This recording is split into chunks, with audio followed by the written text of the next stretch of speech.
FoxNews.com live, I'm Lauren Green. You know, Fox News has learned that the Coptic Christian community in Egypt is very worried about a possible Islamic takeover of the regime once the regime change is over.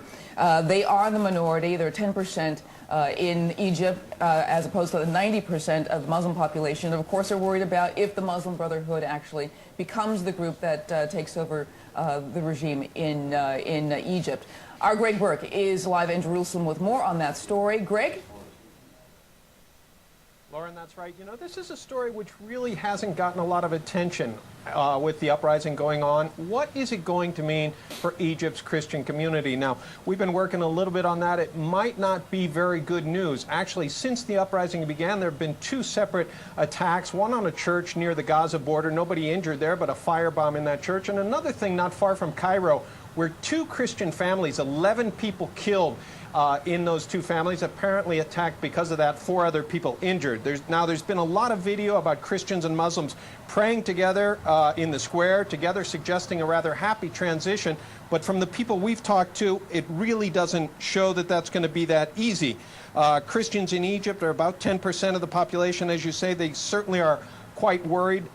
One popular tweeter telling us today that Mubarak might not be a good man, but he's certainly 10 times better than the Muslim Brotherhood. We also spoke with a lawyer specializing in religious freedom, and she had the same worry. She said if the Muslim Brotherhood is to come into power, Christians would likely lose their rights to worship in public, also be subject to the blasphemy laws, something like in Pakistan right now, where you can actually be put to death for blasphemy against Islam. This woman also telling us that if this should come about, eventually there would be a mass exodus out of Christians out of Egypt, like there has been in Iraq. Ironically, the situation's somewhat similar.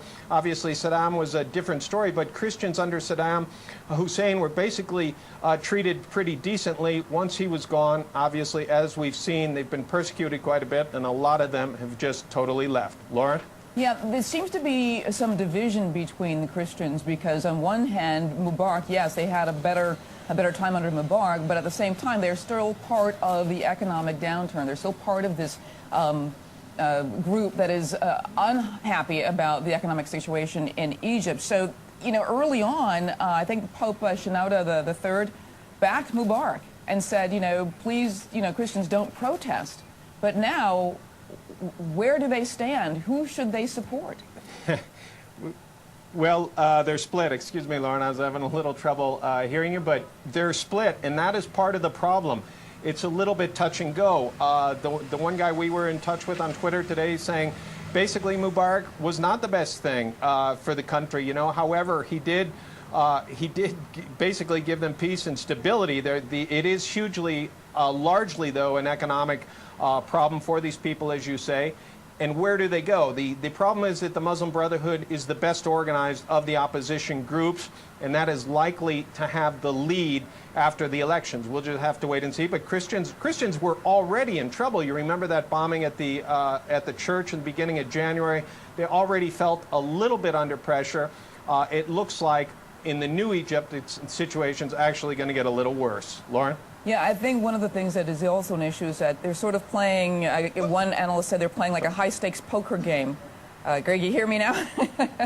I can hear you now. That Christians who are, anybody supporting the protest is kind of playing a high-stakes poker game because no popular uprising in the Middle East has ever resulted in a totally more democratic, pluralistic system of government, and so you've got to worry about what the Muslim Brotherhood actually represents for any kind of religious minority.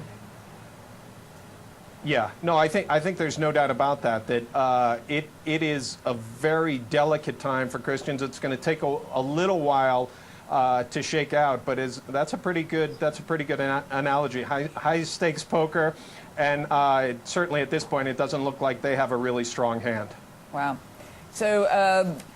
Are there any other opposition groups besides the Muslim Brotherhood that pose any kind of potential for gaining power in Egypt? Juan Williams was on earlier. He felt the military perhaps had a good chance. But what do you see?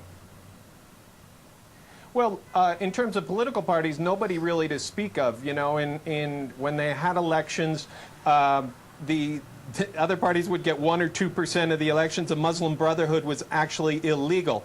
The best thing would probably be the army as a thing of stability, but that's not really a political party. It should be the institution which should give stability, but it's not really a political party. So when it comes to a real democracy and real elections, Muslim Brotherhood will be in the strongest position. Wow, all right. Well, it is definitely something to watch because, as we say, all eyes are going to see whether or not the Muslim Brotherhood comes into power and whether or not that means worse treatment for the religious minorities in Egypt, as well as in the Middle East.